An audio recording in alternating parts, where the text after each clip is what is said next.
Welcome my dear students. आज के इस लेक्चर में हम देखेंगे इंडेक्सिंग किस तरीके से हम यूज़ कर सकते हैं नंपाई एरेज में। सो मेक श्योर स्टूडेंट्स की लेक्चर पूरा देखें। कुछ भी क्वेश्चन है आपके मन में वो कमेंट करके आप हमसे पूछ सकते हैं। सो चलिए स्टूडेंट्स शुरू करते हैं।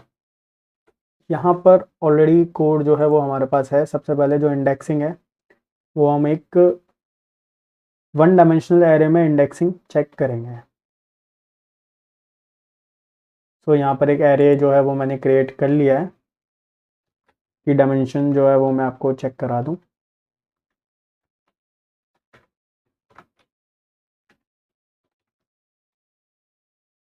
वन डायमेंशन है, राइट। सबसे पहला प्रिंट यही है,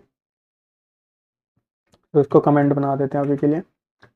अब देखो, अब एरेज के अंदर होती हैं हमारी बहुत सारी वैल्यूज़।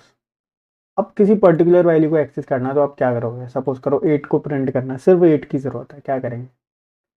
सिंपली 0 से स्टार्ट करेंगे, राइट। इसका इंडेक्स 0 है, फिर 1 इंडेक्स है, फिर 2 index, 3 index, 4 index, 5 index, 6, 7, right. अगर मैं मान लो कि यहाँ पर 4 इंडेक्स जो है वो मैं देता हूँ, वो क्या मिलता है हमको देखते हैं। 4 इंडेक्स पर 5 एक्सेस हो रहा है, जो कि आपको पता है 0 से इंडेक्सिंग स्टार्ट है। आपसे बोल दिया फर्स्ट एलिमेंट एक्सेस करो, तो बिना सोचे समझे 0 लिख लो। 0 इंडेक्स पर फर्स्ट एलिमेंट होता है, 1 आ गया। अब लास्ट एलिमेंट, तो लास्ट एलिमेंट सपोज करिए फर्स्ट एलिमेंट के बारे में पूछा जा रहा है तो आपको पता है 0 होगा। लास्ट एलिमेंट हमको कैसे पता होगा? हमें नहीं पता ना कि टोटल कितनी वैल्यूज हैं हमारे अरेज में। तो लास्ट एलिमेंट एक्सेस करने के लिए आप -1 लिख दो। तो लास्ट एलिमेंट क्या है? 21, एक्सेस हो गया 21। हम भाई काउंट थोड़ा करेंगे कि 0, 1, 2, 3, 4, 5, 6, 7 इस तरीके से, राइट। तो -1 लिख दिया हमने। -2 लिख देंगे तो सेकंड लास्ट एलिमेंट हो जाएगा 13, इस तरीके से -3, -4। बैकवर्ड से देखेंगे तो माइनस से देखेगा, आगे से देखना है स्टार्टिंग से तो 0 से। क्लियर? इतना कॉन्सेप्ट क्लियर है? चलिए, तो अब जो है ये आपको वन डायमेंशनल एरेज में समझ में आ गया होगा। अब मल्टी डायमेंशनल में जो है वो हम चेक करते हैं। जितने भी हमारे स्टूडेंट्स हैं मैं बता दूं, पूरा कोर्स अवेलेबल है हमारे चैनल पर। Data analysis, machine learning, data science, statistics, right, DBMS, सब कुछ मिल जाएगा। डिस्क्रिप्शन में चेक कर लीजिएगा एक बार बस। ओके, तो यहाँ पर एक 2 डायमेंशनल एरे है, सभी को पता है। अब मैं यहाँ पर क्या एक्सेस करना चाह रहा हूँ? मैंने 1.1 एक्सेस किया, ये एक्सेस हो गया, लेकिन कैसे? सबसे पहले जो ओरिजिनल एरे है इसको भी प्रिंट करना पड़ेगा ताकि आप विजुअलाइज कर सको। ये कर दिया मैंने। अब आप देखो कि जो ए है उसका ये वाला वैल्यू एक्सेस हुआ है किस पर? 1 और 0। लेकिन ये क्या दिया है? मैंने ये बोला है कि सबसे पहले रो को एक्सेस करो।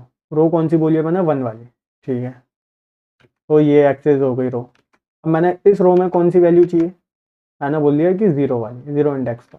तो इस रो में 0 इंडेक्स पर कौन सी है? 1.1 हो गया। तो यानी कि सबसे पहले रो का इंडेक्स दो, फिर कॉलम का इंडेक्स दो। इस तरीके से भी दे सकते हो आप, कॉमा लगा के या फिर ऐसे, राइट। अगर मैंने आपसे बोला कि ये वाली वैल्यू एक्सेस करनी है तो आपको क्या इंडेक्स देना पड़ेगा? आपको देना पड़ेगा 0, 1, 2। 2 तो हो गया रो का इंडेक्स, और फिर 0, 1, 2। तो 2,2 देना पड़ेगा आपको, राइट। तो ऊपर जो है वो मैं 2 लिखता हूँ, इधर भी लिख देता हूँ। तो दोनों में ही आपका 4.8 आपको मिल जाएगा, राइट। तो इस तरीके से आप 2 डायमेंशनल एरेज में वैल्यूज़ को एक्सेस कर सकते हैं।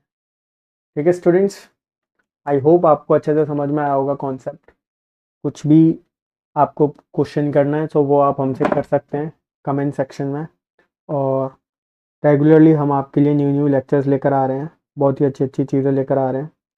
तो स्टूडेंट्स आप पूछ लीजिएगा जो भी आप पूछना चाहते हैं। एंड इसके साथ ही साथ डेटा एनालिसिस, मशीन लर्निंग और जो हमारा एआई है, डीबीएमएस, ओके, डेटा साइंस, इन सब के जो लेक्चर्स हैं वो भी आपको मिल जाएंगे हमारे चैनल पर, एक बार डिस्क्रिप्शन ज़रूर चेक कर लीजिएगा। ओके स्टूडेंट्स, चलिए मिलते हैं एक और नई लेक्चर में।